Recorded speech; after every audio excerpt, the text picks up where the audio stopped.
Hi, my name is Nancy Love, and I'm making this video from California for the Planet Peace Project.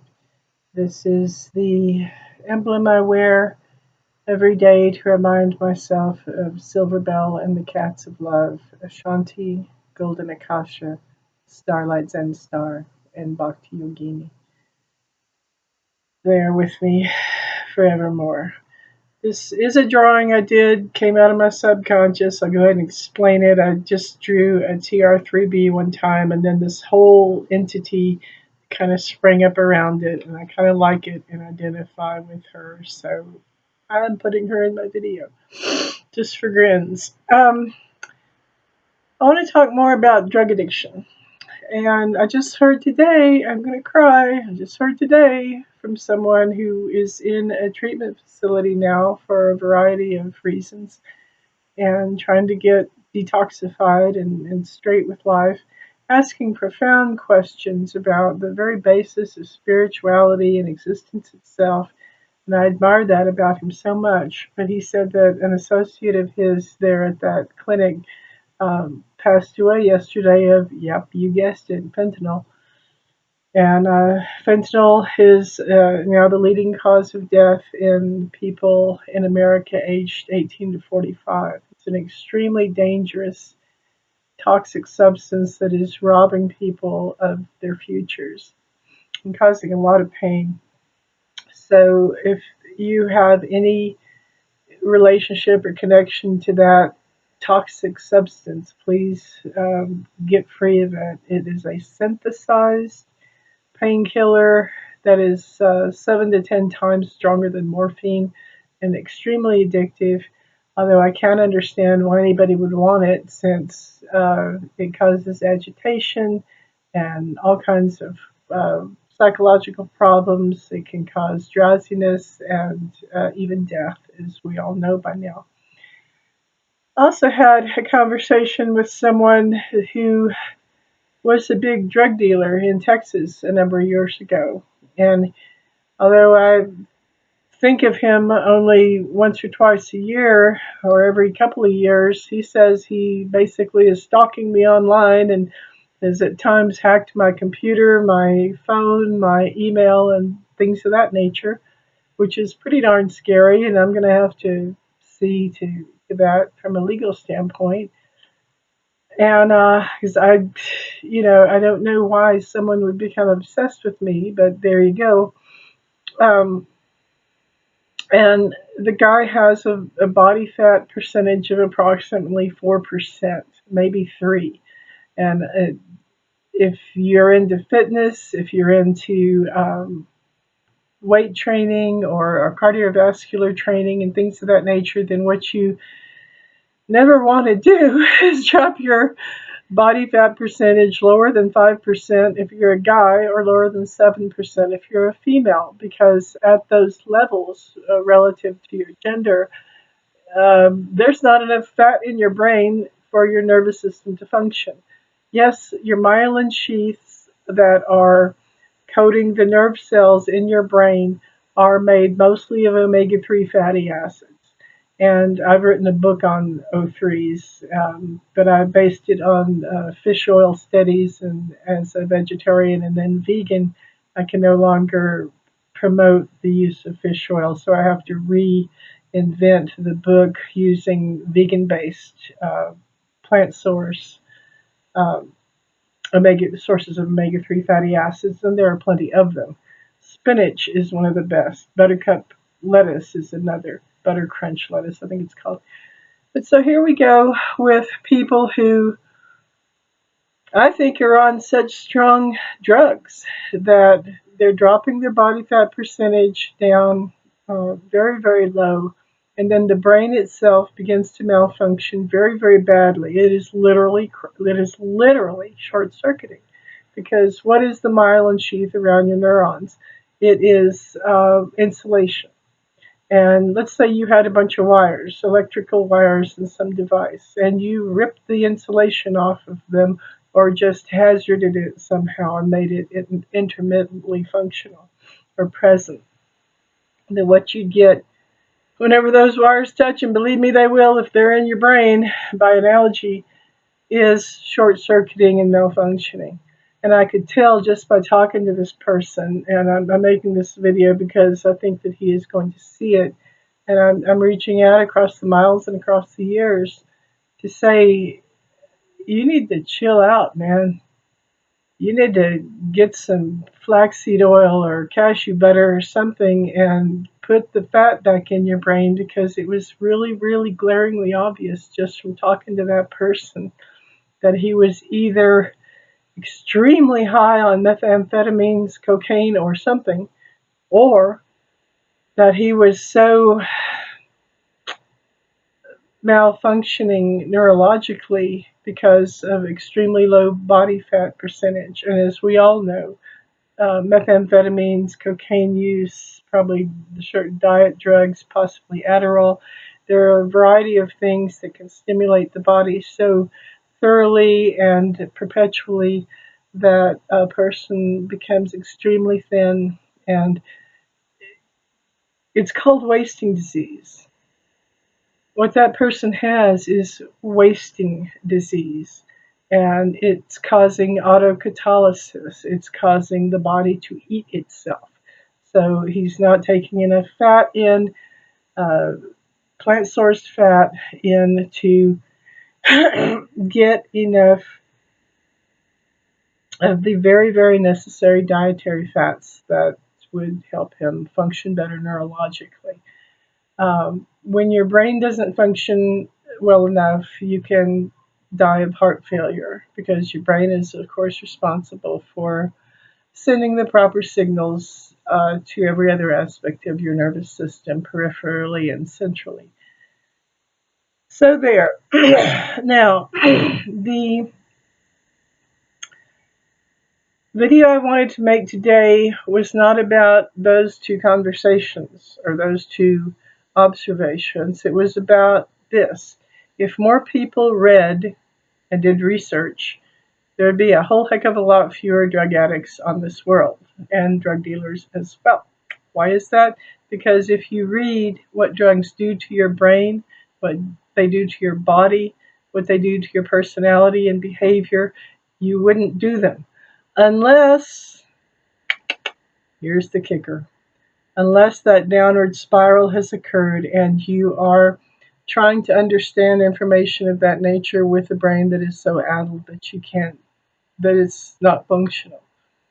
Back in the 70s and 80s, when I was in college, I did a lot of research in the field of psychology and behavioral medicine.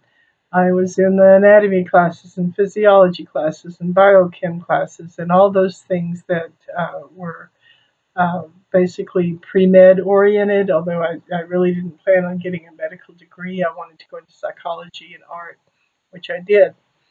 But I have served as a behavioral health consultant at times. I've written about it. I've written extensively about nutrition, and I have help people on an individual basis, friends and associates who are trying to get off of drugs or trying to eat a healthier diet. A lot of people ask me how to go vegan from omnivorous behavior, and it goes on from there. So I feel like I've been able to do a lot of good with that training I got so many years ago. But one of the main things I did was study how various drugs affect the brain. I studied marijuana for 6 weeks, because practically everybody I knew, including a lot of my college professors, were doing it back then. I studied things like cocaine, methamphetamines, morphine, heroin, and there are others. There are more drugs now in the pharmacopoeia of pharmaceuticals that are legally obtained or sold, redistributed, remarketed illegally, and street drugs than there were now. So I'm trying to keep track of things like fentanyl and the other drugs that are available now to people to mess up their lives really badly, and so that I can report more effectively about them for you. But I promise you, on my honor as an immortal soul as well as a human, being that if more people actually read and studied and did just a little research, just a few hours, just a day or two of information gathering about the drugs that they themselves are on, be it legally prescribed pharmaceuticals that are psychotropic in nature, such as antidepressants, stimulants, these anti anxiety medications, these sleeping pills, all this stuff. Your possibly well meaning or possibly ignorant doctor may be prescribing for you. If you'd actually look at those side effects, a lot of you wouldn't be taking those drugs because the side effects are worse than the phenomenon that you were trying to deal with to begin with. They really, really are. And then as far as street drugs go, oh my God, there are so many highly intelligent, creative, talented people of good intent that would not be using the street drugs if they actually did the research and geared up and brained up and figured out what the heck those things are doing to their body, their brain, and their behavior. In the olden days, we had to use something called books, and we didn't have the internet. Yes, I am that kind of dinosaur. I am that old. I remember the world before internet and cell phones and text messages, and I remember the day I sent my first fax, and it seemed like such a miracle. But yes, that is old indeed. But we went to things called libraries, and a lot of this information, higher level medical research information, was sometimes housed in reference sections of the library. You couldn't even check out these big, thick books. You had to go to the library and sit there for hours because the books were very expensive and weren't lent out to members of the library. And you had to print if you wanted information to take home and have on your shelf or in your files. You had to do something called print it out. You couldn't just, store it in the cloud or share it with your cell phone or whatever. And we did this. We used things like this. This is called a manila folder. Yes, it's a very old fashioned device. And we used, we would print information from books we got in the library and we would stick it in things like this and keep it that way. We didn't have the luxury of the internet the way you do. Well, use the luxury of the internet, will you? You've got the most powerful tool ever devised by man, and that's pretty much all the information ever devised by man at your fingertips. For God's sakes, use it. For your sake. For the sake of your pets and your family, your friends and your employers and strangers who are driving on the highway with you on the street. For everyone's sake, including but not limited to yours. If you're using drugs of any sort, find out more about what those are doing to you. And briefly, I will answer the question that I'm often asked by people who think cocaine is being used ubiquitously, and it most certainly and assuredly is not. What do you got against cocaine? What I've got against cocaine specifically is that it's killing you. It rots your brain. It speeds up things that shouldn't be running that fast. A car will overheat and blow up, with steam going everywhere. Well, your brain, by analogy, is kind of doing the same thing. And when you speak to someone while you're high on cocaine, they can tell. I knew a guy in Texas years ago who stomped. He didn't walk, he stomped. And when he walked in, people knew because the whole building would shake. And I said, what is wrong with that guy? He wasn't, 400-pound overweight person who shook buildings because he weighed so much. I thought he was thin and seemed fit. I said, what is wrong with that guy? And his wife, I'll go ahead and say it, her name was Suzanne, said, he's high on cocaine all the time. That's why he's so agitated and that's why he's so rambunctious and full of himself and narcissistic and just out of control. And it was a horrible thing to see because he was a very talented and creative and intelligent person in many ways. But he got himself high and stayed that way for what I can tell all of his life. And it's a real shame because if you talk to that same guy now, He seems like a frothing at the mouth nutcase. He seems schizophrenic, out of control. He speaks with what psychologists call pressure of speech, which is generally a sign of mania, but I don't think he has physiologically inherited genetic organic brain syndrome mania. I think he is inducing something that makes him seem completely psychotic with drugs. And that's a shame because all that creativity and intellect is essentially thwarted by a brain that's running at too fast a gear. And cocaine increases the following indices very, very suddenly and rapidly and can cause things like aneurysms and heart attacks. It increases your cardiac rate. It increases your blood pressure. It increases your respiration rate. It helps dump uh, glucose into the bloodstream very, very quickly, which can help uh, create diabetes and problems with your pancreas. And cocaine limits the efficacy of platelet aggregation, which means that a person who is wounded could bleed out more quickly because their platelets don't aggregate and clot and stop the wound from being deadly.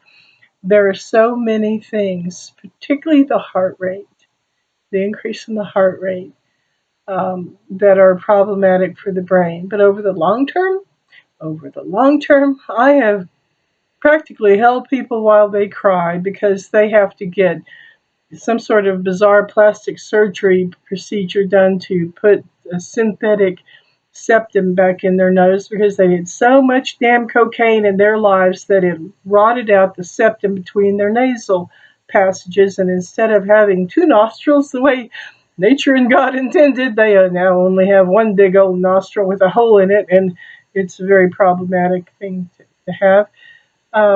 Teeth. People who do cocaine have very, very rotten teeth often. It causes browning and deterioration of enamel. It causes acidification in the mouth.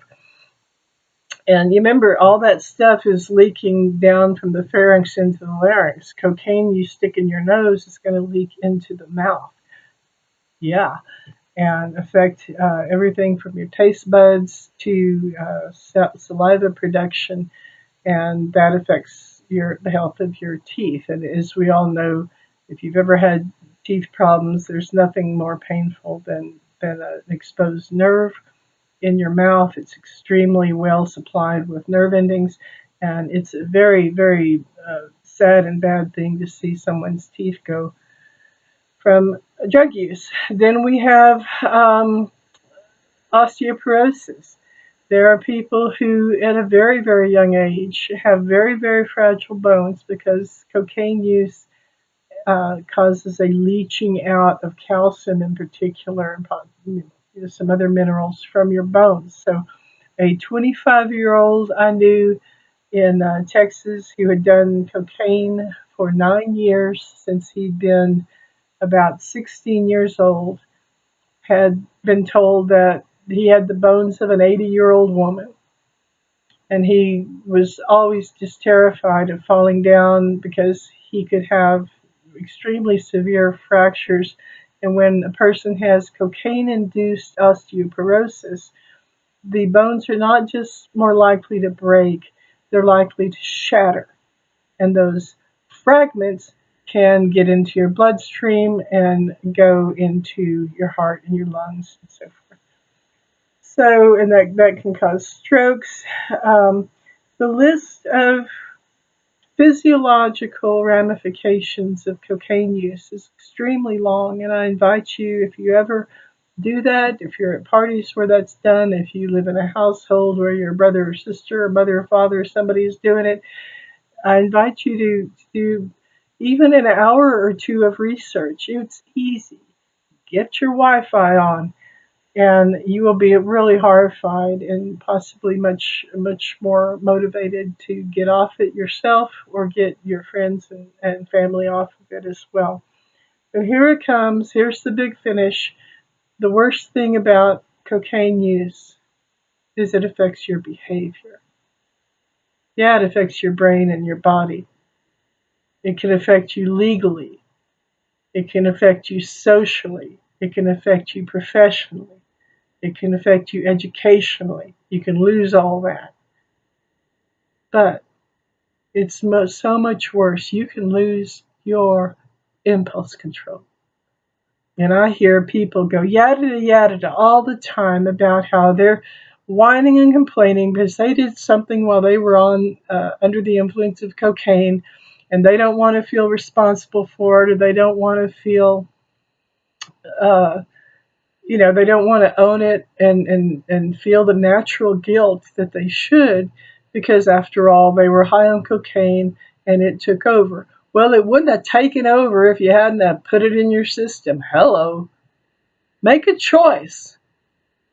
Drug use is a choice for the most part.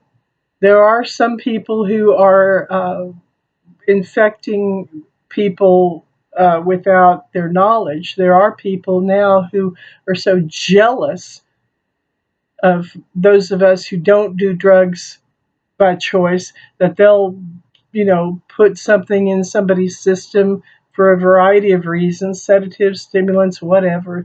So it's not always the case that if someone is under the influence of a drug that they put it there themselves. But the vast majority of drug use is done purposefully and it's self-inflicted. And what cocaine does, and here's why I really, really hate it, is because it diminishes impulse control. Now, impulse control, as I've said before in other videos, is the foundation of what we call civilization. Most of us have impulses to do things that aren't particularly good most of the time, but most of us inhibit those impulses to do things that aren't good most of the time. And that is why we have something that we call civilization.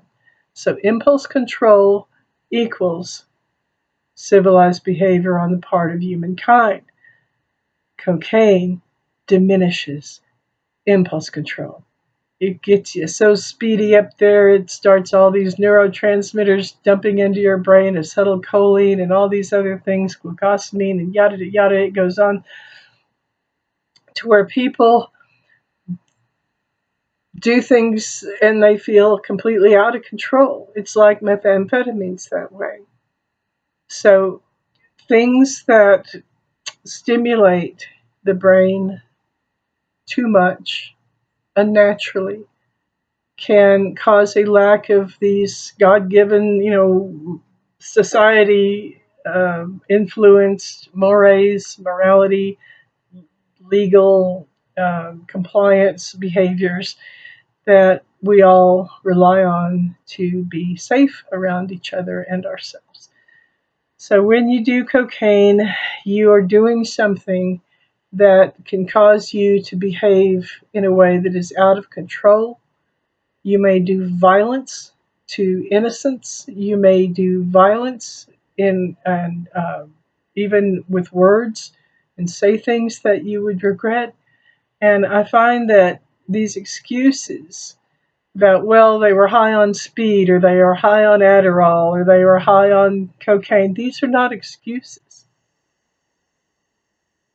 They may be reasons why you lost it, but they're not excuses if you put that drug in your brain yourself.